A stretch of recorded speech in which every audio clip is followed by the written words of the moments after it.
And now, aviation weather around Alaska. Tuesday morning's flying weather. We've got some IFR up here over the northern Bering Sea with pretty good conditions off to the southwest there with VFR right around Adak westward to the Komodorskis and coming back to the east down along the Alaska Peninsula on the Bering Sea side of the peninsula IFR and with southeast flow here and south to southeast flow IFR up along all of the North Gulf Coast covering the northern panhandle. Some more IFR here over the eastern interior. And for the afternoon, we've got a narrow band of IFR here across the Bering Sea there near St. Matthew Island coming right on down into Bristol Bay. And another band here holding and covering Kodiak Island for the most part and possibly up into southern Cook Inlet. And then along the North Gulf Coast, northern and eastern panhandle, pretty good conditions. We'll see VFR over the interior. Some marginal VFR, Talkeetnas, say northward there into the east central Alaska range, and then up over the Yukon River area there, and also up on the central eastern Arctic coast. And then for the morning hours, central eastern Arctic coast, right along the coastline, some areas of marginal VFR. Good VFR here southward into the central interior.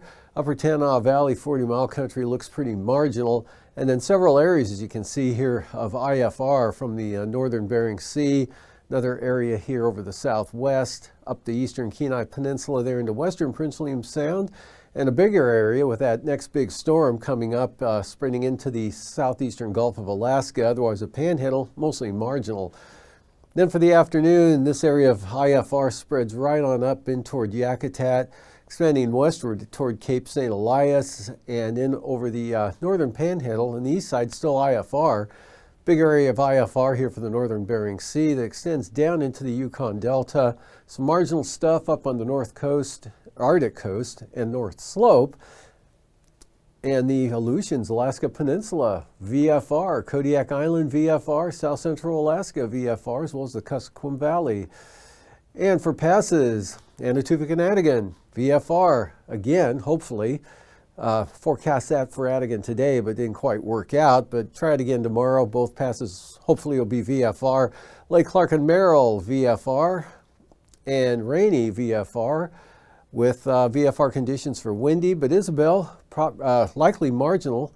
And for Mentasta, also a pretty good chance of seeing some marginal VFR at some point in the day Tuesday. Tanita, marginal VFR. Portage, IFR, as well as Chilkoot and White.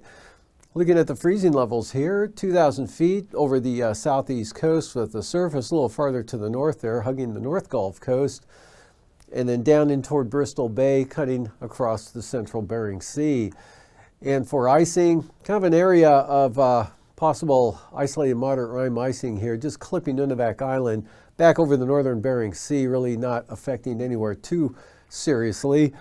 And also with moisture here, we've got an area of IFR potential for the southeast coast, North Gulf Coast, across southern Kenai Peninsula into Kamishak Bay and the Barren Islands. The jet stream here, got some high pressure here over the central interior, weak southeast flow here, lower Yukon River Valley into the Seward Peninsula, and weak northwest flow there coming down from the central Brooks Range in across the eastern interior there toward Eagle. The strongest flow here at this elevation right into the Queen Charlotte Islands and 9,000 feet. Best area of winds here will be at this elevation and over the southeast coast into the western Canada area, kind of in between wind maxes here for the Panhandle tomorrow. But area of wind here will be shifting northward with time with that next bigger storm down here, as we'll see 3,000 feet.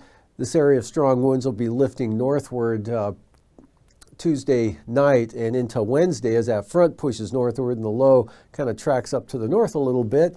Otherwise, up to the north here, lighter on the winds, but they're still pretty brisk there at about 40 knots for the western Arctic coast, and 30 to 40 knot winds here in a narrow band there south of the central and western Brooks Range are cutting across the Seward Peninsula and then down across Gamble. And for turbulence, not too bad. Still looking at some considerable moderate turbulence there for the western Arctic coast. We'll see, again, Point Lake to Cape Lisburne. And that's about it. Everywhere else, don't expect any significant turbulence at all.